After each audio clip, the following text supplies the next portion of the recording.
தேவனுடைய பிரசுத்த நாமத்திற்கு மகிமை உண்டாவதாக. இந்த காலை வேளை உங்கள் அனைவரையும் ஆண்டவராக இயேசு கிறிஸ்துவின் இன்ப நாமத்தில் உங்களை அன்போடு வாழ்த்தி வரவேற்கிறேன். விண்துளிகள் வாயிலாக இந்த நாள் சந்திப்பதிலே மிகுந்த மகிழ்ச்சி அடைகிறேன்.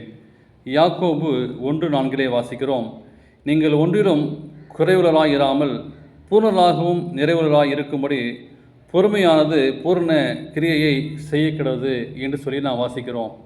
இந்த நாளின் செய்தியின் தலைப்பானது காண முடியாத தடை. ஒரே வேளை நாம் நம்முடைய முயற்சியிலே நீங்கள் நானும் செய்ய முடியாத காரியம் என்று நினைக்கின்ற காரியத்தையும் நம்மால் தேவன் நம்மளை செய்ய வைக்க முடியும். ட்ரெலண்ட் எனக்கூடிய ஒரு வகை மீன்கள் ஒருவன் கண்ணாடி தொட்டியில் வளர்த்து கொண்டிருந்தான். அவன் வளர்ந்து கொண்டிருக்கும் போது அந்த மீன்களுக்கு ஒவ்வொரு நாளும் மீன் உணவை போட்டு வந்தான். பல நாட்களுக்கு பிறகு ஒரு நாள் அந்த தொட்டியின் நடுவே ஒரு கண்ணாடியிலே ஒரு தடுப்பு சுவரை அவன் வைத்தான். அந்த கண்ணாடியின் தடுப்பு சுவரில் மறுபக்கம் மீன்களுக்கு உணவை போட்டான்.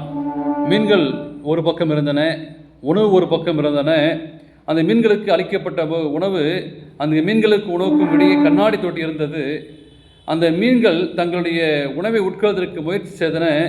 ஆனால் அந்த மீன்களின் மூக்கு கண்ணாடி மேல் படுவது நிமித்தமாக அந்த மீன் மோதியது.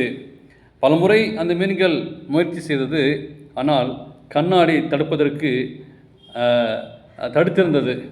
தேவனுக்கு பிரியமான பிள்ளை, நன்கு தெரியும் அந்த உணவை மீனால் பெற முடியாது, தடுப்பை நீக்கினால் ஒழிய அது உணவை உட்கொள்ள முடியும் என்பது. அந்த மீண்டும் மீண்டும் அந்த உணவை உட்கொள்ள அது முயற்சி செய்தது. முயற்சித்தும் மூக்கு உடைந்து போனதுதான் மிச்சம். பலமுறை முயற்சி செய்தது, ஆனாலும் தேவன் நோக்கி தோல்வி விழுந்தது. அந்த மீன்கள் பார்க்கும்போது மிகவும் தளர்ச்சி அடைந்தன.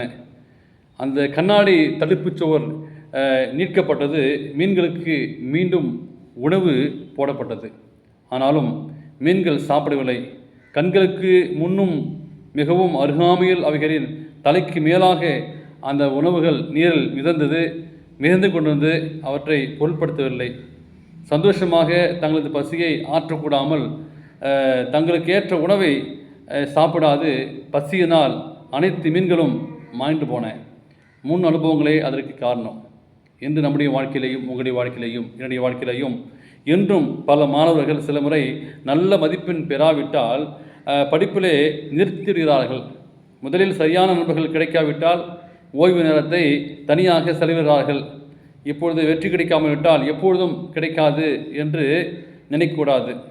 அந்த மீன்களைப் போல இல்லாமல் எல்லாம் உள்ள இறைவன் நமக்கு இருக்கிறார், நமக்கு முயற்சி செய்வார் என்று சொல்லி நீங்கள் அதை பின்பற்ற வேண்டும். ஒரு இலக்கமாக, ஒரு லட்சியமாக அதை நாம் பெற்றுக்கொள்ள வேண்டும். எல்லையெல்லாம் வல்லமையுள்ள தேவன் நீங்கள் அவருடைய சமூகத்திலே நம்மை தங்க வைத்துக் கொள்வார். அப்படிப்பட்ட மேலான ஆசீர்வாதத்தை தேவன் உங்களுக்கு எனக்கும் தருவாராக. ஆமென்.